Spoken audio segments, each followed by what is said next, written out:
The phrase very good English is not very good English. The trouble is with the word very. It's a lazy word. Instead of using very plus another word, you can always find a single word that is more precise, descriptive and elegant. For example, excellent English. Excellent is a single word that means very good. Sounds better, doesn't it? Now you must be thinking that it's not always possible to cut out the word very, but it is.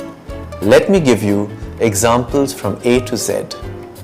Very able, proficient, very boring, tedious, very confused, baffled, very dirty, filthy, very easy, effortless, very funny, hilarious, very glad, overjoyed, very happy, ecstatic, very interesting, fascinating, very joyful, exuberant, very kind, compassionate, very large, huge, very mad, demented, very nasty, obnoxious, very old, ancient, very painful, excruciating, very quiet, hushed, very rude, boorish, very shy, timid, very tired, exhausted, very ugly, hideous,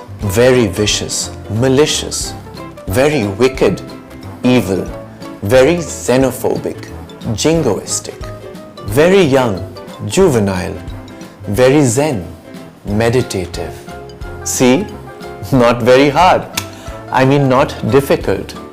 The next time you're about to add very before another word, especially in writing, change it to a single word that contains the sense of very in it. I'm the English Nut. Bye for now.